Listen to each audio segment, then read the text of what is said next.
This is Kevin. Welcome back to Battleborn 40K. Today we've got another exciting episode for you. We're going to do our first tier list, and I'm here today with Foster. What's up, dude? Hey, how's it going, Kevin? Pretty good, man. So I'm pretty excited. We're going to go through our first tier list, and we're going to focus on all the accessories you might want to bring with you to your next game, be it at a GT, a RTT, or just your buddy's house to drink some beers, and what we think about those. So this is, of course, our opinions. Be sure to let us know what you think down in the comments, and also be sure to like and subscribe. It really helps us out. And on that note, I would like to announce we've already surpassed 100 subscribers, which I think is pretty awesome. Dude, that means that aside from me, aside from you, Foster, there's over 100 other people that are listening to us just talk crap about 40K. I mean, yeah, that's pretty awesome, right? So it's wild. Thank you guys so much. Really appreciate it. And one more final thing I want before we get into it. We also have Battleborn 40K merchandise. So that means jerseys, flags, t-shirts, sweaters. There's all kinds of other crap. I think there's an arm sleeve. There's stickers I put on my case. They're really nice. I got one, and I know a bunch of other people did. I've got the link down in the description. I guess we get a cut of it, but I haven't got a dime of it yet. Hopefully we do in the future, and if we do, we'll start to go back to the channel. Maybe we'll have some giveaways or anything like that. So, of course, get down there. If you want, grab a jersey, grab what you like, and help support the channel, and just spread the love, man. All about building up the community and making sure everybody's being a great opponent and really building up this game we all really love and enjoy. So, without further ado, let's get into it. Where do you want to start, Foster? I mean, I say we just go down the list you got here. All right. Well, let's start simple then. All right. So, first of all, we did our best to kind of, it's an abstract kind of theme of tools you'll use, but some of them you're going to need dice, right? So let's start right there. So dice. Kind of hard to rate this one. All right. You're not going to get very far without it. Maybe we'll talk a little bit about different kinds of dice, right? And what we like to use. So, man, what do you think? So ultimately 40K is a dice game. So, if we're looking at absolute necessity, you put it in S tier because you can't play the game without it. I'd like to see somebody try, but it is. I think you just go into I have just some regular small dice. I've got some Baron of dice sets. I have Dark Angel faction dice. So I think it just becomes kind of how much you want to get into it. You can get away with just regular stuff, and it's just dice. So I think it's just one of those things where I'd probably put it, if we're not counting absolute necessity to the game, I think you just put it as a B, low B, high C, because while, it's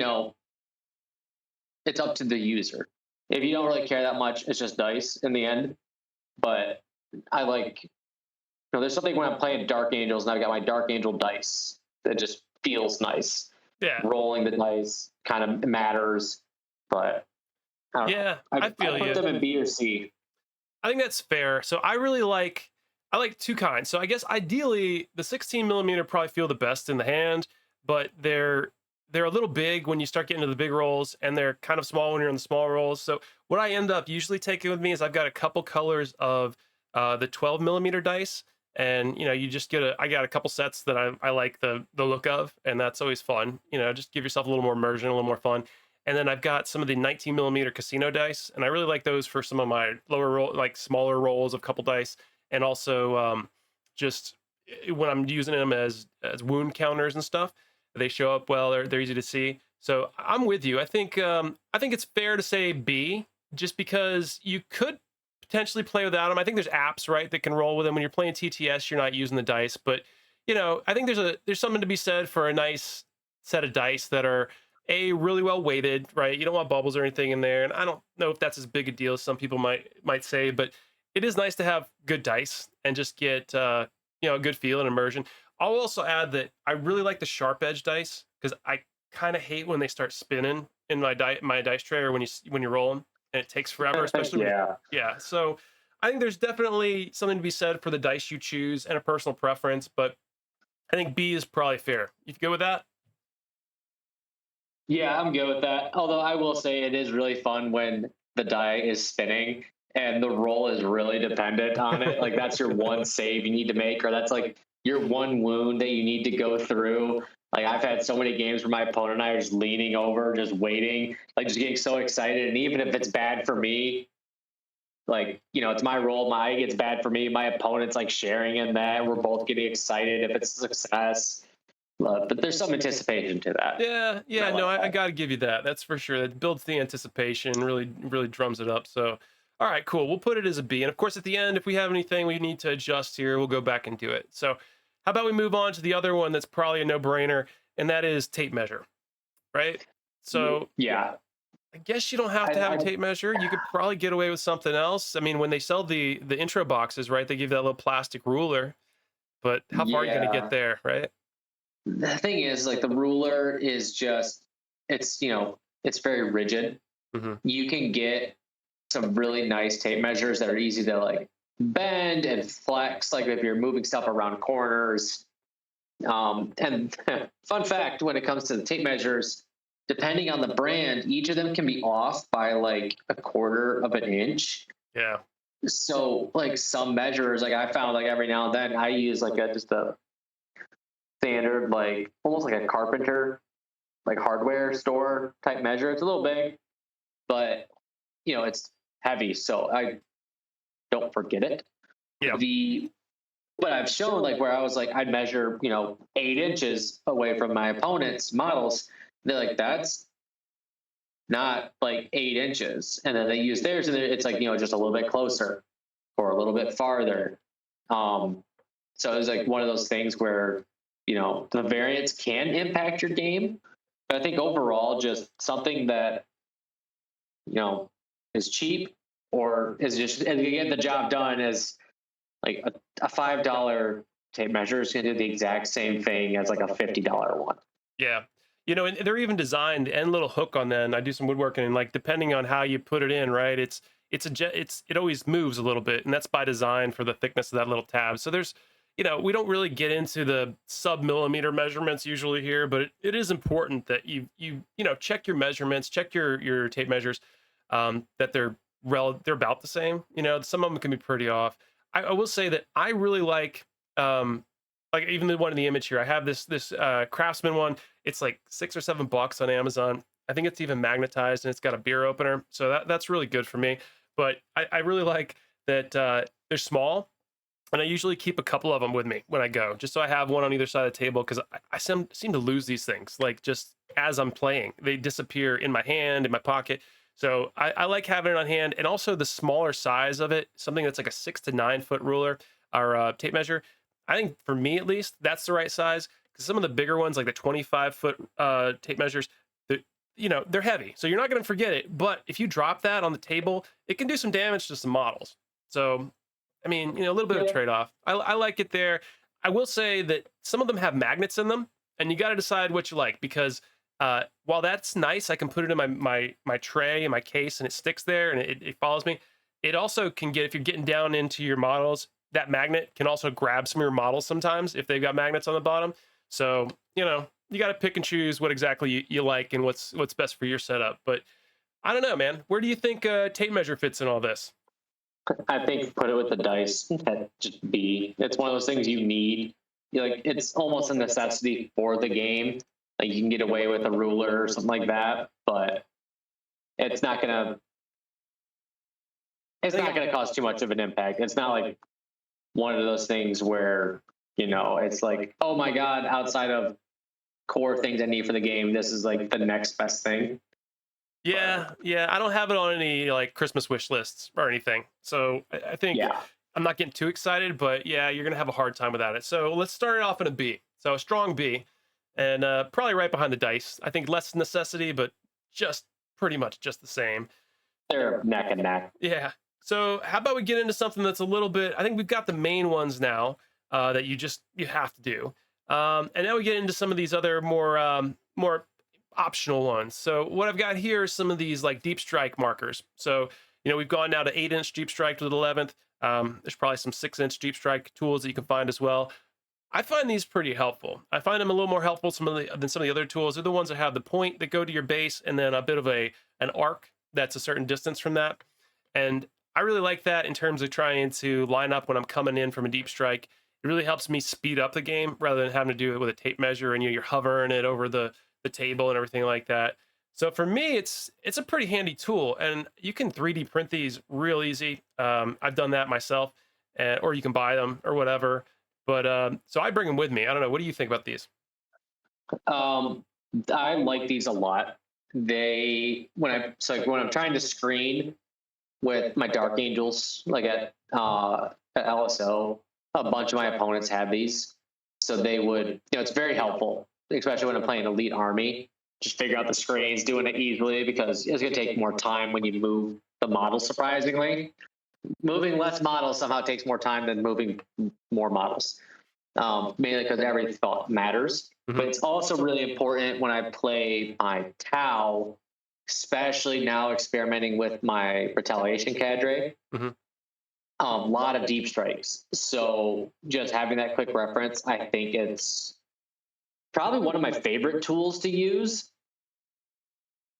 Just Yeah. it does speed up the game, and also I can go to my opponent like, hey, I also have this tool for you. There's, no like secrets where I'm gonna deep strike around you. Yeah. You better screen. And Yeah. it just leads to some better games. I'm with you. I'm 100% with you. So I could make a strong argument for an S or an A tier. I don't know. What are you feeling on this one? I think it's A just because you can get the job done still pretty well with tape measures, mainly because a lot of armies don't necessarily just overwhelm you with deep strikes. Yeah.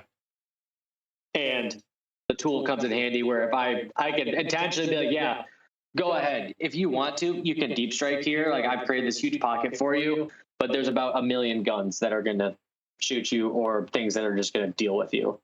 Yeah. Where it doesn't come up all the time. Most of the time, people are like, okay, I measure this one spot with my tape measure. Oh, yeah, well outside 8. Cool. This is my one spot. Don't need to do anything else. Yeah. Yeah, that totally makes sense. I'm good with A. So, all right, cool. So moving right down the list, we've got our multi-tool. So not the little like smaller widget, but this one would be for 11th, like the 8 by 2 by 4 inch measurement tool. Um, I don't know. What are your thoughts on this? I have only seen one, and my opponent thought it was going to be really useful, and he didn't use it at all. There's Mhm. no need for it. So I can see there being use for it. So it's not F, but I think this kind of leads into the next one. The niche it fills can be supplemented by a much better tool, so I would put it in D. Okay. Yeah, I'm kind of feeling the same thing on this. I've got a couple of these. I think I got one handed out. There was like an official Warhammer one during 10th edition, and it's cool. But it's just the problem is that there's nothing there that I couldn't do better with either our deep strike tool and tape measure, in my opinion. So this one, if I have the deep strike tool, I'm going to use that. This was good if I'm laying it down and I need that 8 inches. It'll also fit that bill, but it doesn't have the arc on the end. So I think that I'm good with D. I don't hate it, but I'm probably not pulling it out if I have another option. So I'm not even really thinking about it, yeah, about bringing it if I had one. yeah, it's just If extra stuff. anything, I got a tape measure. I Yeah. don't. I'd rather use my tape measure to measure that kind of stuff out. Yeah, I agree with you. It's kind of like, when you're cooking and you got all the gadgets. And I think that's a kind of a mentality I'm using with this is like, I'd rather use a kitchen knife and have it easy to clean and easy to, have less tools and crap to take care of. So at least that's my philosophy on it. Now, that Yeah. brings us into the other widget here, which is the 1 by 2 by 3, which is really, I guess, the combat widget. And for me, I like this. I think this is a pretty nifty tool when I'm in there and I'm doing it because the 1 inch, 2 inch, 3 inch is not really all that convenient to measure with a tape measure when you're in combat. And so having this where you can really place it and make sure you're within an engagement range right now, I think is pretty choice. I've used it a lot when we get down to the LSO. And so for me, it Yeah. helps speed things up a lot. I don't know. What do you think? Yeah. Very similar sentiment. Especially the 2 inch engagement now, and I'm also thinking about even in 10th, where it was 1 inch engagement, where a lot of my games, I'd look at my opponent, hey, can you measure 1 inch off your model? Mhm. They'd use this widget, and then, okay, what's my distance to get within that 1 inch? Boom, we figure out a charge. Yeah. Or I'm setting up my pathfinders or stealth suits behind a wall in 10th edition, measuring, that 2 inch, like I'm an inch off the wall Yeah. to prevent the engagement. Yeah. And now with, hey, I make this charge, I want to maximize my swings, show me where 2 inches is, so all my guys get in. Playing the combat armies just really, really helps. And also measuring that, hey, be 2.1 away from me now, because Snake Eyes always fails unless you're modifying your charge. Yeah. Yeah. So I put this, honestly, I put that just below the 8-inch measuring tool that we have in A, just because it comes up so much with it being, I would say, people right now are leaning more into combat because, more cover. Combat rules have changed. The charge rules change has been amazing. Now, like actually playing, I looked at it at the end of 10th with my Tau brain going like boo melee, but then playing Dark Angels, I'm like, yay, this is awesome. Yeah. I'm with you. Biased, but I'm with you though. I think it's yeah. A tier. I think right below the 8-inch deep strike tool is, to me, it's just one of the things that speeds up a lot of my game the fastest. And probably next to it is this widget. And so I think they're close. So I think it's definitely a strong A. Yeah. Cool. All right. Next up are our deployment markers. So with these, I've 3D printed a set of these myself, and because I was like, hey, let's get all the widgets, right? But at least to me, it ends up being more crap I got to pack, and it's not flexible in the sense that I have a whole bunch of dice, and that's usually what people do. I take my tape measure, I measure out the deployment zone markers, and then I put down a few dice. That's plenty. I've never had a problem where I couldn't tell where the line between two dice were, and it keeps me from bringing more stuff. And as cool as they might look, it's another step, and I've never found it speeds up the setup. I don't know. What are your thoughts? The same thing. I can go without these. I've got dice and a tape measure. Yeah. Like, maybe more use than that 8-inch multi-tool thing. Yeah. Mainly for like those weird deployments, like I would say probably search and destroy, because getting like that curve kind of from the center might be a little weird at times with the dice. Mm-hmm. But I don't know. Maybe it just keeps your opponent honest, because sometimes dice get moved on accident. But I'm putting it in D. I've got, like I said, I've got tape measure and a dice. Yeah, like, I'm gonna go with a low need D, because I mean, if you don't have a deep strike tool, I can see the use of the 8-inch bar. It's still useful for that. Here with this is just, there's never a time I'm gonna use this, frankly, because I've got dice, and it's faster for me. If I got to measure it out and I got to put something down, I'm just gonna put down dice. So for me, it's borderline F. I know some people like it. You guys can tell us how much we're wrong in the comments for sure, but and why. But to me, I'm not feeling it. So we'll go with D for now. All right, and this one we talked a little bit just briefly beforehand on this one. This is the newer device I've seen popping up with 11th edition coming out and the new coherency rules. Everybody has to be within 9 inches. So there's these rings that come out, either a ring or there's kind of like this saucer type thing you see in the picture. I went to print one, and as I thought about it, I'm like, dude, this is, not only is it a big item I have to carry, relatively speaking, it's also not really effective. I can't, it's not as if the interior diameter of that ring is, everybody has to be within it, because you just have to be within 8 inches. So part of your base is within it. You don't have to be wholly within that. So you're floating this above all of your men anyway. And I've never been in a position where I couldn't just whip out my tape measure and measure a 9-inch and see, they're all in coherency or they're not, and make an adjustment. So I'm not loving it. I don't know. Your thoughts? I would say, I have a tape measure. Yeah. All right. I don't need the thing. No love. We just played an edition of a bunch of dinner plates in the middle of the map. I don't need a dinner plate again. That's true. Yeah. And that one, unfortunately, you can't repurpose those. They're not quite big enough, but I wouldn't bring it with me. I don't want it. I don't need it. It's just more stuff. So if you love the accessories, maybe it's for you. Again, tell us why we're wrong, but no, not feeling it. Now we get to the laser pointer. Okay, so there's good laser pointers, there's crappy laser pointers. This is the laser line pointer, of course. And so for me, at least, I love it. I mean, there's so many instances where I don't use it every game, I don't use it every move, but when something's just borderline, and usually not so much with models, but like, do I need to see a line through the terrain and how it's laid out? Especially as we're getting into new edition, and I don't already know the layouts and how where there are lines of sight and everything. It's to me, it's pretty helpful to see that, and it gets away any disputes you might have. So for me, I'm looking high A, almost S tier. But what do you think, Foster? I'm not even hesitating. I'm putting this as an S tier thing because it's the shooting lanes. And it benefits both sides of the game of melee and shooting because as a melee guy, sometimes I'm hiding I don't want you to shoot me. Mhm. You're already now when you're asking your opponent, hey, am I hidden? And you have a laser pointer, you're drawing the methods. Now you're keeping each other honest. You are also collaborating with your opponent now to go, hey, let's have an open and honest game. But it just, like you said, settles disputes. And it also plays into the psychological game. Like when I play Tau, I go, hey, my guns can get to here because I'm fast. Mhm. This opens up this lane for me. Yeah, And it brings a whole new aspect to the game.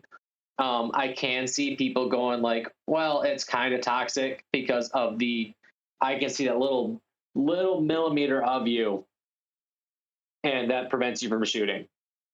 But I think it's far less toxic than eyeballing it and saying that, because it's yes, it's either true or it's not.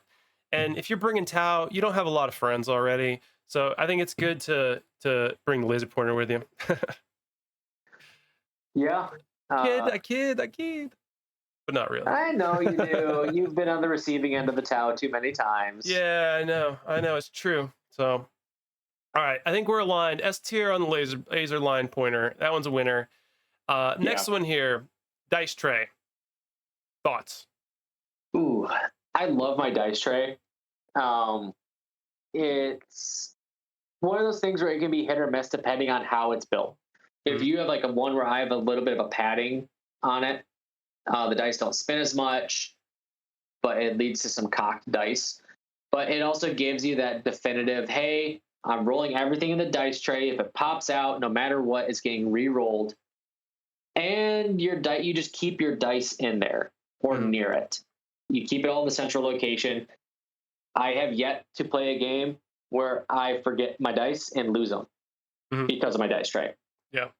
I think I'm with you. I have one that I made that's like a wooden one. I even take that with me when I travel because it's so critical to me. And I got a neoprene little bit at the bottom. I put like one of those the big mouse pad, computer mouse pad, an extra when I cut that up, put that bottom.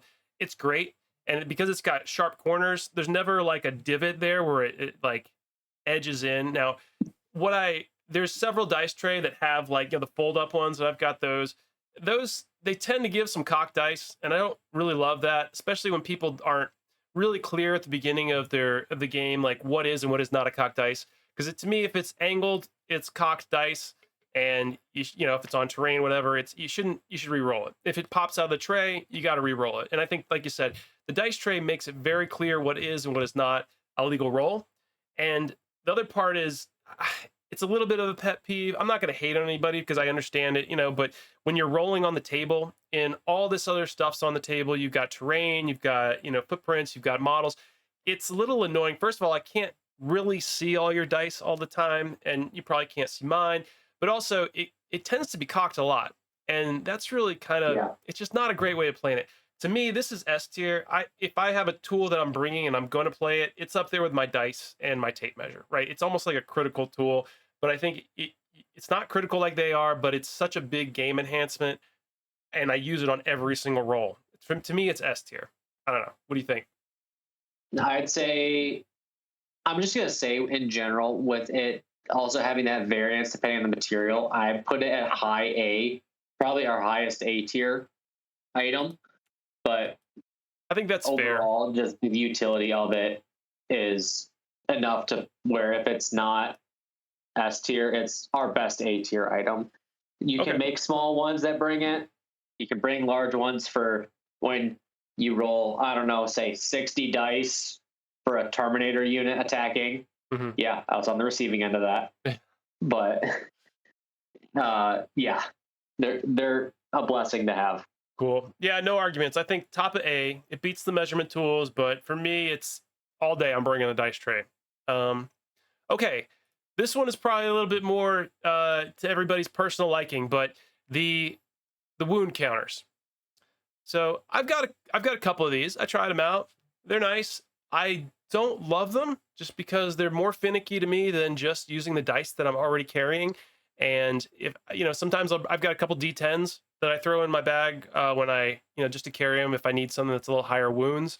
And if if my Tyrannofex takes some wounds, I use 2d6 and I knock them off there, or 3 if I really have to. Yeah, they look kind of neat, and they're you can get them customized and colored and all that. So that could be cool. But to me, again, it's another thing. So I'm really not in love with them. I'm kind of thinking like, to me, they're D. But I don't know. What do you think, Foster? Um, I would say if you don't have like, if you're running like knights where the dice just becomes a burden, Mm-hmm. like high wound models love these things. So I can see an argument for C. Um, However, I hate when people just count up with their damage. Your models start at wounds and you count down based off the damage they've been dealt. You cannot 100%. convince me otherwise. That is really annoying, and it throws off a lot of games if you're counting up. Yeah, so I'm with you there. I can see C because I can make the argument that like if I was playing a whole bunch of knights, then yeah, you get a 26 wound counter or whatever, and you start counting it down, specifically and down. also you're rolling dice. Say you don't have a dice tray and you're rolling stuff on the table. Those if you're using dice for wound markers, they might accidentally get picked up. That's true. That's true. And sometimes you do lose kind of visibility on what your dice are doing on the table. That's one of the reasons I really like the 19 millimeter like casino dice. I use those for my wound counters, so they're a little different from my 12 millimeter dice when I have enough of them with me. So, all right, you've convinced me. I think there's a case to be made here for C, and it probably depends on what you're playing. So let's just give Yes. it. It's got a passing grade. It made it through without extra credit, but still not fully convinced, at least as a Tyrannus player. So. All right. Now let's get into tokens. So, Oh boy. tokens. There's a lot to be said about tokens. So, why don't you start? There's so many uses for tokens. Like Dylan's got specific dice for his orders for the guard. Marines will use it for their like teleport homers if they don't have the actual like classic model. Oath of moment. You can use it for battle shock. Objective security. Your guys actioning. I'm marking a unit with my guiding for Tau. Gene Stealer cult's using it for hidden like cult ambush. They're just so versatile, but at the same time, it just makes a lot of different things cluttering the board. Yeah. I like it. It's army dependent, but I would probably put them as a low B, maybe high C, because in the end, you can just use dice or something else. Yeah, yeah, and I think you took. Yeah, I got nothing left to add to that. I use them for battle shock a lot because you throw out Shadow of the Warp, or especially in 11th, there's a lot of battle shock going on, and it's important to keep track of that over time because it can definitely get lost, especially since you don't automatically on battle shock. And I haven't really encountered it needing a hidden token yet. I kind of thought I would, but so far it hasn't come into play where it's been a big deal. It seems like it's relatively easy to keep track of who's hidden and who's not, but that may be different for armies that do a lot more shooting than I am. So, I can see a lot of value in it, but I think it depends on the token, right? So marking your target objective for secondaries or what you're doing actions on, I think those are pretty important, and it helps you, maintain clarity with your opponent so that you can put down what is your intention before you go into the shooting phase. I'm intending to cleanse with this, or I'm doing burden of trust with this, And so I think they're pretty important. So I could almost make a case for like a low B. But like a whole set like it's got here, I think you're way overkill. No. And you don't want to be Yeah. cluttering up the table. I don't want all that crap. But I do want to make sure that the key things are maintained. So I'm thinking either above wound counters to me, or kind of online B. I don't know. What do you think? I'd agree with you on just on B. All right. I Like think, the overall impact of them is enough to put it at a B tier. yeah, there's a lot to remember. This is a very complicated game. So I think it's fair to just say that they have their place, but with the caveat that you don't want to go overboard. Like I wouldn't want a +1 to wound or, -1 to hit. All that is probably, you're spending too much time and you're carrying too much stuff, at least for me. So use it as you will. How about this one here? So this is the score trackers. So there are physical score trackers you can purchase. I've seen some that have like, dials on them that are nifty, and then there's some that are a little like 3D printed or laser cut trays you can put dice on. I'm not going to touch it. I'll be honest with you, and we'll get to it later. But I mean, with all the stuff that's going on right now that you can knock off the table and or not do correctly, I think using your app or your phone or whatever is the way to go for score tracking, and both people doing it. So if maybe there is a tangible aspect to this. I know a lot of people like that, the feel of doing things in analog, and that's cool. But for me, this is an F. It's not something I'm going to put in my bag at all. Yeah. I mean, I know I've met some people who use a whiteboard or a notepad Mhm. to keep track of scoring. But yeah, I'm already using my phone to double check rules, and this kind of leads into our next one. But I'd agree with you on an app. You nailed it. Like you don't need these. Yeah, I'm not going to quibble about which is the more F. I think once you're down here, just yeah, we need not talk about you more. But yeah, so let's continue on here. Actually, let's loop over to this side. Let's talk about chess clocks. So Controversial. yeah, that one's pretty controversial. So yeah, maybe we'll get some good feedback on this one. I like a chess clock, dude. I think so it depends what you're doing. So if I'm practicing, if we're having a game, I think it's really good because it puts some pressure on you to make decisions. And you can ignore it or whatever, pause it as you're going to do practice games. But if you're in something where you're competitive, you go to an event, there's a wide range of people there, that some of them that are just like in the Lone Star Open, I got blown out of the water by someone who's played faster than I've ever played in my life. I mean, we were done in 45 minutes, but so it was so fast, it was not a worry. But then sometimes you play somebody who's newer and they're learning the rules, or they're just kind of slow, and it can totally eat into your time, which means you don't get the opportunity to score all the points you want. At a friendly game, not a big deal, but at an event, you want to get your ratings. So to me, I don't see anything that's controversial, at least to me, about asking to play on a clock. And I think normalizing that, I think, is a very good thing. I'd like to see more of it, but I know some people hate it. There's just really pushback on some Yeah. places, right? So I'm very much in agreement with you. If I'm playing in a casual setting, like if I'm going to, I'd say an RTT, I'm not really bringing a chess clock. We already have a round timer. That's your chess clock. And I have no problem when talking with people that I will go, hey, would you mind speeding it up? You're using kind of majority of our time. I also want to play the game. Yeah. I have no problem talking with people about that. Some people do, though. Some people don't want to be that, like maybe confrontational. So that's where a chess clock helps. Yeah. If you just say, hey, I want to play on chess clock, mainly say you're playing a horde army to keep yourself accountable. But I also think it establishes in the 3-hour round, we each have an hour and a half of time. We each get to play the game equally. And that's there. Yeah. And I personally, at first, I hated chess clocks, learning the game. You're just going to weaponize the clock against me type of thing. But now it's just, I've played games where my opponent takes 45 minutes for their movement phase.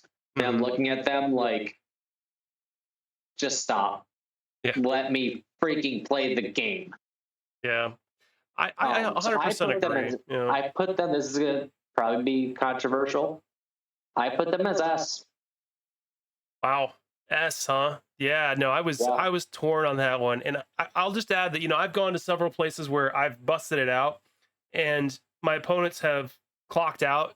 It's not a feel good way of winning, but it's definitely a really not a good feel good way of of winning or shit losing, right? When you time out and you have to talk through the whole thing or whatever, when like especially when you have a late game army that really comes back and you went second or something, it's that's not fun. So I agree. I mean, I think they're up there with S. I'm right with you. We'll drop it right in there. Just clocks for the win, dude. All right, let's go into movement trays. So I play some horde armies, right? GSC, Tyranids, is my main couple armies, and I have a couple. I've got some 3D printed ones. I've got some magnetic ones. I've got some I've made. I just can't really get into them, and I'll tell you the truth. I have not found that things move a lot faster when I use them versus when I don't. Mostly because at some point I've got to rearrange them. So whatever shape I pick as a tray, it's never the shape I end up needing after deployment. Let's say I move them up whatever distance, and then I've got to rearrange them some amount to get cover or onto objective or string them out or whatever it is. And so it ends up becoming almost a burden to deal with, and another thing I got to carry. I see the benefit, man. It really, especially with like a 20 brick of neophytes, or if you got a big guy, a brick of boys, you're playing orcs or whatever. But I don't know. I mean, at some point, it's just like I'd rather just grab them all, put them down, and start moving them around rather than having to pull them off a tray. So maybe that's controversial. I don't know. What are your thoughts? I would say with horde armies, they're good. Mainly in 10th when you could stretch them out like crazy. A 20 man could cover basically the entirety of the width of the board. Hmm. So now I'd probably put them as a D tier, where it could help if you're just trying to move stuff quickly. You don't have to pick each one, measure them specifically. You measure whatever distance from Hmm. them, and that gives you the practicality. However, you can't really finagle them. It's a fixed thing that you're putting the models in. Yeah. I could go with C. I think there's enough. There's probably some good cases there, depending on what your plan is with them. And I feel like it's almost, I guess I would say almost the opposite. Like in 10th, because in 10th you could string them out. In ninth you can't. So maybe there's even more case for having them in a cloud formation or whatever. But again, I just don't. There's enough times where I need to like put their gun or their tail behind cover and just finagle them that it becomes almost a detractor for me from getting them into place right. And then if you try to pick it up by the tray, that's a unless there's a little. I've seen some that have a little handle on them. That looks cool, but they're kind of hard to come by. So I just rather leave it at home and not have to deal with it. So let's Yeah. go with C for now. All right. Now we're getting into cases, and what I'm gonna do is I'm gonna pull up the two kinds of cases because I think this is worth having discussion right together. So we've got two cases here. One of them is your kind of hard case with the magnetic trays. Everybody's seen these, and then we've got the foam cases. Everybody's seen these as well. So let's start with the magnetic case.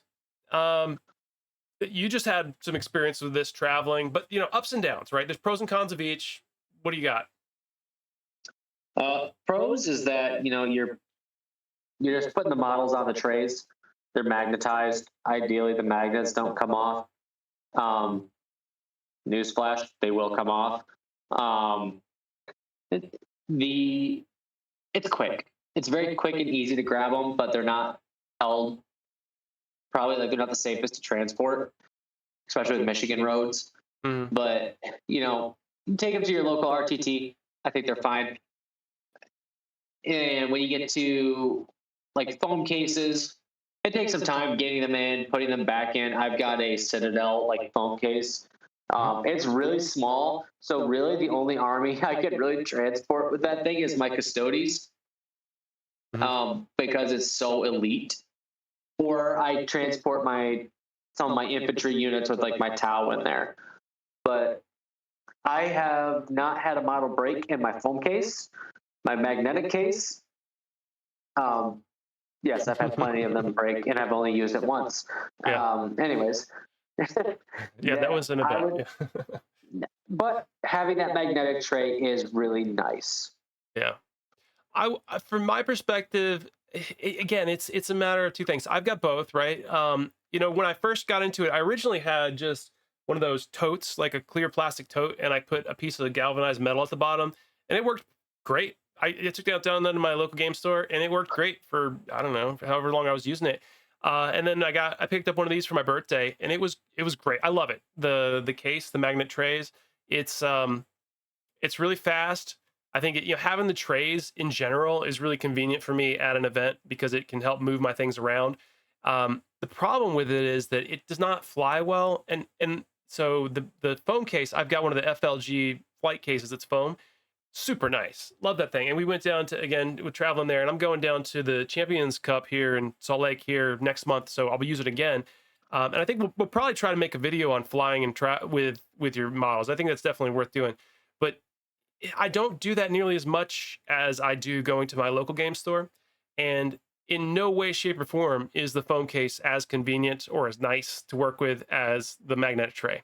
So, but when you're flying, the difference between breaking all your models and not breaking them, that's I don't know how you value that. So I'm really torn on this. But so they have their place, just because the overwhelming majority of the time I'm going to be using the magnetic tray, I've got to rate it higher, and it definitely is better to use. If you're just using, like the vast majority of your time, you go in your buddy's house, go into your local game store, go with the magnetic tray all day long. If the foam case, if you got fly, uh, I would highly recommend it. But it's a pain to get the stuff in and out of. Moving them around from table to table when you're there is a pain. It doesn't really help you there. So, all right. So that leaves us with a kind of the rating, right? So where do we place these? I would put them as I would say both put them in A, because I've played where I have like a just wooden like tray Hmm. that I just carry my stuff in, and you just end up like haphazardly throwing it in there at the end of the day. And the case at least gives you some structure and protection. Yeah. So, despite my travel complaints, I do really like the case. Yeah. So I think it's very effective. You you carry it around. It's really easy to transport. If someone's complaining about carrying the case around, I'm going to question how heavy their models are. Right. Like, what did you make your models out of? What do you really have in there? But you tuck them under the table when you're playing. It's out of the way, and so I'd put them both as A. So I think the magnetic is a little bit yeah, higher. I like it. How about this? What if I can make the argument here. So I'm 100% with you on A tier here. Does it improve my game a lot? I mean, not like these guys do, but it makes the whole transport experience a lot better and just moving around. So I'm 100% with you there on A. For the foam case, what if we put that at the top of B? And my reasoning being that I don't use it. I won't use it if I have the option of using the other case, but when I need it, I need it. Yeah, I could agree with that. All right. Let's move this guy over and just say foam cases. Again, use case is entirely subjective here to what you're doing with it. But I think both of them, it's worth having a case for your models. So let's go into the Foley cart. Now, at these events, it doesn't have to be just a Foley cart. I've got one like this. I love it, by the way. And number one reason being that not because I can't carry my models in the case, but because when I get to these tables, there's almost never sufficient space on the table to put my other things that I really want to have, like my chess clock, like my dice tray, and like my models that I might have in reserve. There's no place to put that stuff. So for me, it adds a lot of like utility of just having an extra surface there that I can put that on. Um, Again, when you're traveling, like when we went down to LSO, I didn't take it with me. I mean, I wasn't going to put that as a check a bag just to have a case, tray there. But it's super helpful when you can do it. And I've seen people bring like those metal shop tables they're rolling around, or other really big ones. So people seem to like them. I never seen you bring one, but I don't know. What are your thoughts on this one, Foster? I like curling my case in front of my opponent for intimidation. No, what? So I don't have one. So, and also most of my armies, I'm not running so many models or so many big models where I need to have one. Mhm. Um, yeah, if I bring my double storm surge list for Tau, maybe I need one, but I've never had the need for one of these. I personally think they take up too much space at a table Mhm. because either you're on an end table or you're in the middle. If you're Yeah. on the end, you're blocking the walking way, which already are pretty small in some of the areas we're at. Or if you're in the middle of it, it's just clutter. I'd Mm. rather just have my case. Yeah, but your case isn't going to give you any space to put things on it, right? Your case goes under you, so you'll go under the table. So I feel you, and I agree. Like one of the really big ones, especially, they are annoying when you're trying to get through a crowd of people at a GT. They're Yeah. all over the place. They're in there, and but I got no hate for it. I get it. Like it's really useful.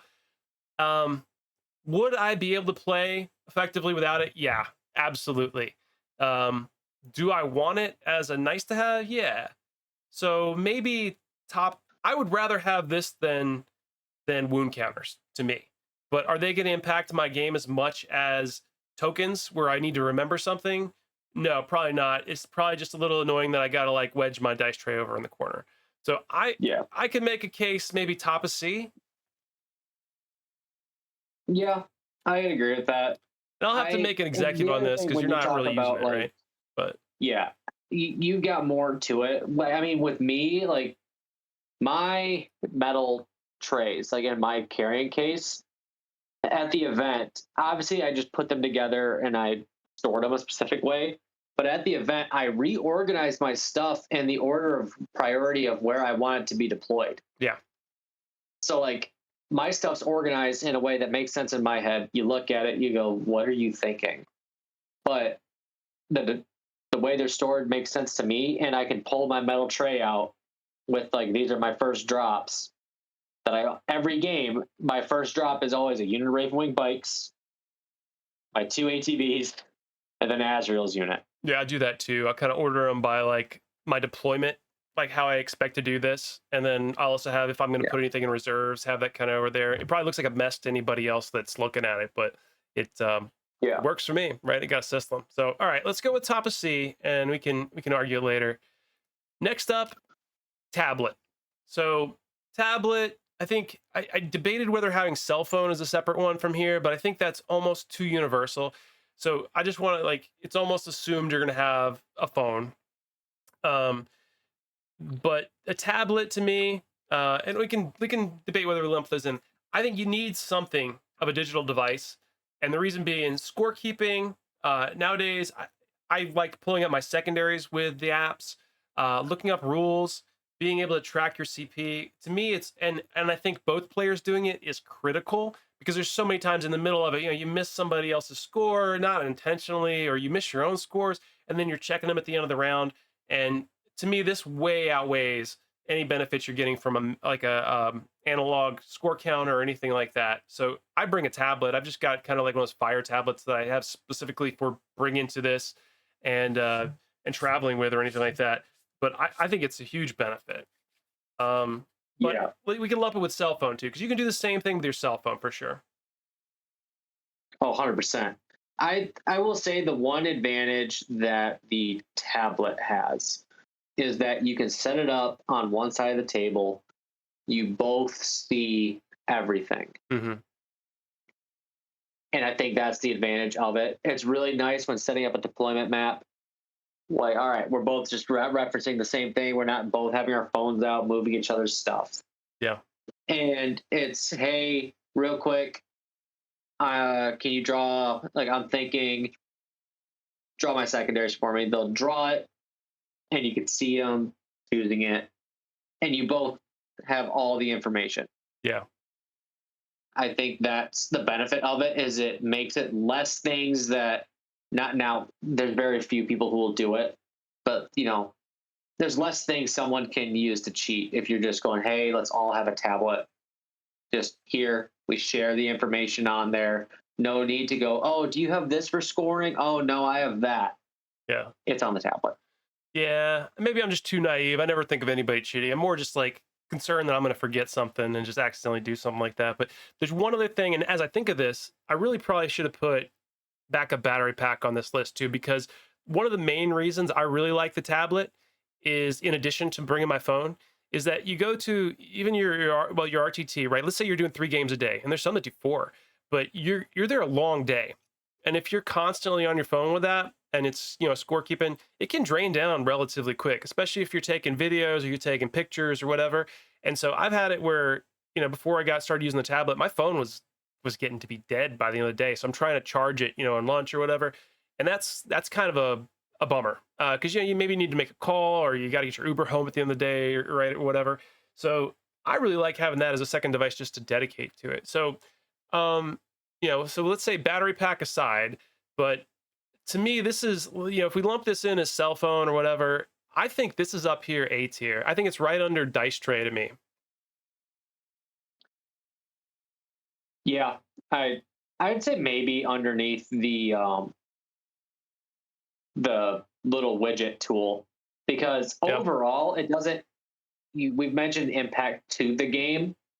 This is a supporting element. It doesn't make any direct impacts of what's on the tabletop. Yeah. Fair enough. I think that's fair. I think these are really speeding things up.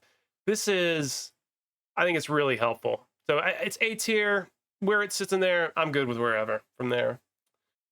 All right, cool. So I got this one. This is a cafeteria tray, and this is kind of where I started with what I did, bringing my stuff to the GTs and stuff and the RTTs. And I think that I've basically stopped bringing this because I have those trays that are in my case now. So I'll use the metal trays 100%, right? I've got 4 or 5 of them, so I'm not going to bring another tray. But if you don't have those, like when you travel and I'm not bringing my magnetic case, I packed in the cheap cafeteria tray. I mean, these are like $3, off Amazon, so it's 100% worth it. And when I'm not using these, I use them for painting. And I'll, when I go out to my garage to do any priming or airbrushing, and I'll bring them back in to where I'm painting inside. And they're just good for carrying stuff around. So I found them to be really useful.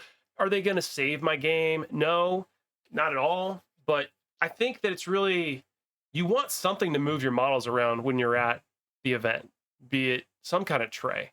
So if you don't have a case with the trays in it, I think you need to bring a tray of some sort. Yeah, you definitely need something to just really transport the models. Otherwise, that's probably the hardest part of the event. Yeah, it's really, you go in like what 15 minutes between games. And if you've got a big army, then getting all those things, you're just like when we're traveling live, I'm just throwing them in a pile and moving them back and forth. But it's still better than having to grab them all by hand and put them back in my phone case, 100%. So to Oh yeah, me, this is uh I don't know, a B. I think it's more important to me than the mobile cart, some kind of transport, but it's not as important as, I mean, I could put it above markers. Like I would rather have markers, and I mean, rather have the tray to move between things and have less stress there and know I'm getting to the table than have some markers because I can use dice on that. But so to yeah, me, it's sitting probably right in here is where I'd make the argument, right under the tape measure. You good with that? yeah, All yeah. right. I think that's a pretty good argument. All right. Cool. All right. Now we've got big squishy foamy dice, and with this one, the intention was CP counter, right? So I know a lot of people like to get a big dice that they'll put on top of some of the terrain and help them count their CP. And I have definitely done it myself. I've got them and I like them. They're nice. Some dice are cool. They look cool and whatever. The problem I have with it is that I always forget to like increment it at the beginning of a round, as I'm going through all the different things. So probably just somebody smarter than me would have this would be a great tool. but I really prefer to use the tablet and just increment at the beginning of every turn, right? And say, you get a CP, I get a CP, and then do you get any bonus CP? And have it all tracked in the app so we know exactly when things are spent. It's the same thing, but so it probably comes down to whether you're really into having things that are, analog and tangible versus really into more of the tracking of the digital stuff. But I also feel like, you could do the exact same thing with a dice. So it's another thing to pack. You don't really need it. I have a foam dice, but I don't bring it anymore. To me, it's D tier. It's down there, probably under Yeah. the deployment sticks because it's there's nothing wrong with it. Do what you like, man, but it's not needed. You don't need it. Good with Yeah. that? You can use any other dice. Yeah, cool. All right, and we've got a few left here. So let's talk data cards. Got any thoughts on that? F. F. That was a Mainly fast one. because, yeah. So the problem becomes a lot of times you'll get your stuff on release. Your cards are usually outdated. Mhm. So a weapon profile can change. A data sheet ability will change. Toughness, saves, HP, all of it changes all Yep. the freaking time. So the fully buying your deck of cards of your data sheets, the standard GW product is going to be useless. Yeah. You are better off printing it. But I also you have so many different apps. You don't need the physical ones. I 100% agree. Like the problem I have, and this is a little bit of a just a maybe it's a shot over the bow at Games Workshop, but man, you guys, much love. It's a great game, great IP, but dude, the quality of control on some of the codexes and these and these data cards. First of all, a lot of times they're published and they have all kinds of typos in them already. So even by the time they make it to the store, they're already outdated or they need a fix with them. Historically, that's been the case anyway. And with these, they're expensive for what they are, and they get outdated, especially right now. Right, we're going through a new edition. They've got data slate updates monthly right now, which is awesome. By the way, that's where I want the game to be. But these cards get so outdated so fast. Now, with that said, I want to put somewhere in S tier, or just at least a comment, say that every time I go, I make a printout of my lists and I make a printout of my strats and I make a printout of the data sheets, right? Straight from the app, be it New Recruit or the Games Workshop app or whatever you're using. Because to me, that is the speed, that is a huge speed increase. If I forget a number, um, I always try to do my very best, as I'm sure most people do, to remember the rules right, remember all the data. But things change and you misremember a toughness by 1 point or whatever, or an AP. And I like to check it. And if there's ever a question for my opponent, boom, I've got it right there. So I know what it is. And, we don't have to spend more time digging into stuff, right? Just keeps me, on top of my game and make sure that I'm able to move fast. That, though, is a printout that I can do and it'll be up to date today. These data cards, dude, they're out of date before you get them. So I'm 100% with you. I'm down there in F. I don't know that I can put it any lower. If there was something like a G, I might put him there, but we'll live with the F for right now. So now we get into something here. Two more left. We got the mission cards. So your chapter approved or your overall mission with all your primaries and secondaries. What do you think, man? So the printed out ones, especially with the missions, I think now are even better than they were at in 10th. I'd probably say put them in B. Now I'm saying probably put them in A, because with the way the matchups work, where you take your dispositions, you each have a specific one. It's hard to just constantly looking at your opponent on your app. Like, okay, what are they supposed to do? How do I stop them? What am I supposed to do? How do I do it? Having the physical versions really helps. Mhm. And then just the amount of secondary cards you can have at a time, you visualize it, you see it. It helps you remind yourself that this is what you're supposed to do. The Yeah. wording is a little confusing at times Yeah. on the cards, and they do update the cards every now and then, nowhere near as much as your data sheets. These are relevant at launch. Um, so I put them in A, above maybe the tablet. Hmm. Yeah. Wow. Okay. Cool. Hey. So I've got mine. In fact, I've got them in my hand right now. They're I like them. I take them with me, and I do swallow the $35 and buy them each time. When I can get them, right? So I think they've done better in 11. This latest one, they were plenty available. I didn't have any problem getting a deck, but at least where I was. But I had trouble with the last two sets. It took a while before they were even available. That said, I like them a lot. I like to have them in my hand, and the reason for that is not because the tangible stuff. I know I've made a case for the digital, but especially in 10th, they didn't have the full details of the missions in the app when I was using like tabletop battles, and they still don't. I don't think they have more in there. I think now, but having the full details of the cards on here, I think is really helpful as you're playing. It's really helpful to have it in front of me, especially now that there's like five. If I'm playing Recon, there's five different primaries I can end up going into. And some of them I don't see a whole lot. Some of them you'll see a lot more than others. So having that reminder there as you're going through the game, I think is really helpful.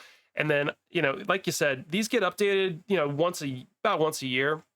So they don't have a time to get completely long in the tooth and just totally outdated. There may be some changes. Usually it's a matter of what's fixed and what's secondary, or there's a little tweaks to the points or something. So you can easily mark that up. But I also like, and I think the only point you didn't mention is that you can go through your deck and see what you haven't drawn yet, and it helps me remind me of what's still coming. So I know what's been drawn, I know what I've scored, whatever. But trying to remember all the rest of the cards that I could draw, so I get into turn 4 or 5, it helps me get a little bit better, prediction of what I need to do to prepare for the best or worst case, so I can try to maximize scoring. And that's how I'll use them. And so I like them, and I'll continue to use them. One thing is just a public notice. A lot of people have asked me. I've got a set of card sleeves on mine, and I like those. And they were a trick to figure out what size they are. They're the tarot card size, and I had to actually bring my cards down to the game store and just work with the guys there and figure out exactly which it was. Again, maybe maybe I'm the slowest of the group here, but I think that. But once I figured it out, they fit perfect and it works well. And then I 3D printed a little box to put them in. So I'm 100% with you. I think that I wasn't thinking A, but as I sit here, I think there's probably a really good case for it. So where do you think in A they sit? I think they are between the tablet and the small widget. Yeah, I think that's probably true. I think if I left the tablet at home, I still got my phone. Assuming I also got my phone still, I would be fine with that, but I would still want my cards. I'd probably miss and kicking myself I didn't bring those with me. So I think that's probably good for me too. Okay. All right, cool. And we got one last one here. And this one is, we're showing the Games Workshop app, but there's probably a lot of different apps we could talk about here. And I didn't want to like split hairs on it, but I think, it's kind of tied to the tablet, but it's definitely tied to your phone. To me, having an application is one of the best things for the game. So I'm going to come out of the gates and say having an app is S tier, rather than having to go and get into Wapedia or wherever and try to look things up and try to Google it or look for a Wi-Fi connection depending where you are. I think I guess this also depends on that, but having the app, the Games Workshop app, has gotten a lot better than it was, and it now has some features. So I still use tabletop battles a lot. So I think that is as application. So whatever you're using, to me, I think it's definitely one of the best tools you can have to bring with you. I don't know. What do you think? Yeah, it's definitely one of your best tools. The Warhammer app, you can access FAQs. You can, like, my first event of 11th, I had an FAQ about an attachment that dealt with battle shock. Mm-hmm. And we found the FAQ ruling. I was able to go in the app, screenshot it, and then I had a couple opponents ask me, that's not how the game works now. I'm like, well, this is the actual FAQ in the GW app, and show them. And that resolves things. It shows your data sheets, it shows your strats, how they work. And everything now, like I would be balanced in 10th, I'd balance between tabletop battles and my Games Workshop app. Mainly GW for my army, tabletop battles for the game. Now that battles are in there, I really only use GW's app. Yeah, there's shortfalls where trying to understand some of the FAQs or rules can be a little weird and tedious. But overall, I don't think it's as impactful as the stuff we have in S tier, but I think it's probably the best thing for the A tier items. Mm-hmm. I could see that. The one thing, yeah. So again, I gotta say, GW is just bad at a lot of the stuff they're rolling out, and I don't mean that to be overly critical, but they have made a lot of improvements with this app recently, and I do like that with the app and the subscription to that gives you some of the access there. It's you also get the Warhammer Plus, which we talked about, and we've seen some of those. There's some really good stuff on there that I really like watching. I wish there was more. So again, I'll criticize them and say, guys, get on it and like build that up. Keep a regular pipeline of stuff coming out. So it's not here or there with the rating of the app per se, but I think from the Games Workshop's perspective, they've made some strides. There's a lot of work to be done. It does, especially the Warhammer Plus, it glitches out like crazy.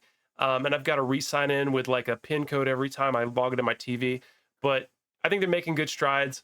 And as far as apps, I'm with you. I could say low S, but I could definitely say top A. And I think you're probably right though. I mean, if I don't know. I mean, for me, I would really be hard pressed not to use the app at this point. I would hate to use another way of scoring.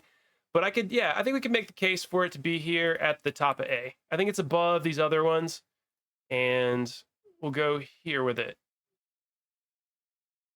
Okay, so that completes all the stuff we have on, at least on our list of stuff to put up here. And looking at it, I think that's a pretty reasonable distribution overall. I mean, it's almost like a bell curve. It's not perfect, but it's, considering we just kind of did this from the hip, we didn't do any like pre-work to lay out where we're putting things.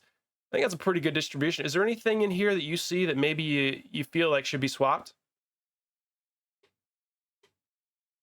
I'm pretty like set on what we have, but I think we forgot one crucial thing to go to the tier list. What's that? Your opponent. Oh, yeah.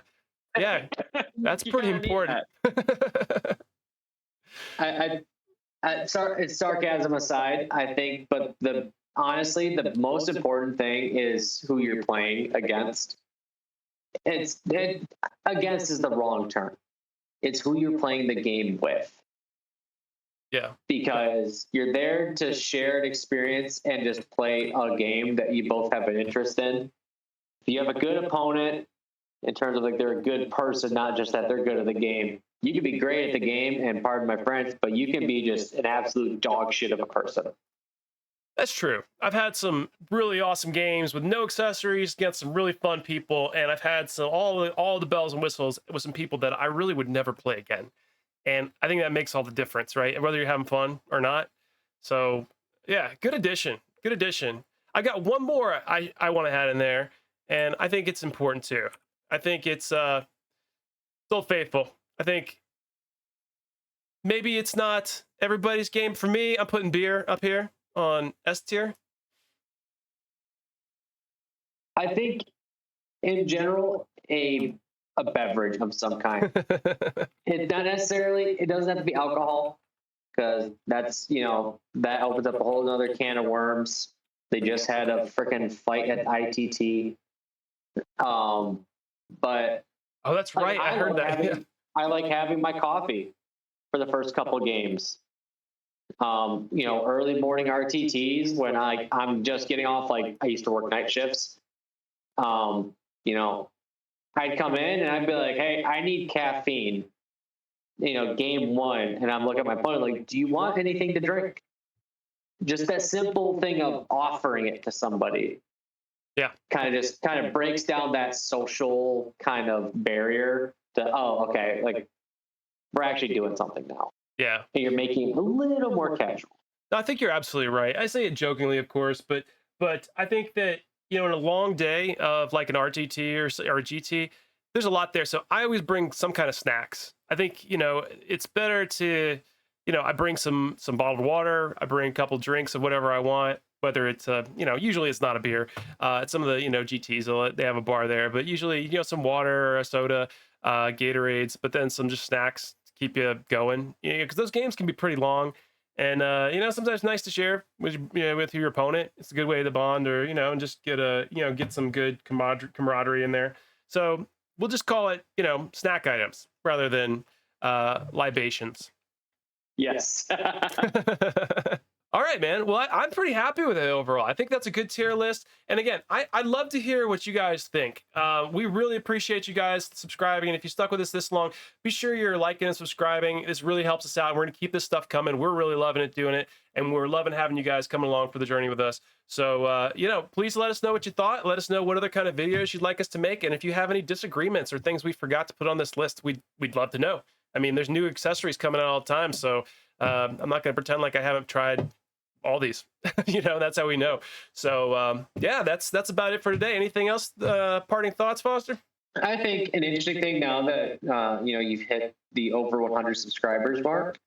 If people want, down below, comment what army you play. I think I'd be interested to see what kind of crowd you've attracted here, Kevin. If you're primarily a Tyranids player, mm-hmm. I want to see the breakdown of what everyone plays as your like go-to primary army. Yeah, that's great. Yeah, I'd love to hear what everybody's playing, and for sure. And if you guys have questions about armies or strategies or anything like that, let us know. We're glad to talk about it. And there's people within the Battleborn community here even more versed in this stuff than us. So they're if we don't know, we'll find the answers and we'll get some opinions. We'll bring in some of the experts and have them talk about it. But yeah, man, great discussion, Foster. Really appreciate it. And we got to get a game in here soon. Get another battle report up on the channel. When my schedule allows. Yeah, for sure, dude. For sure. All right. Well, thanks again. And I hope you guys stay tuned. We'll see you later. See you later.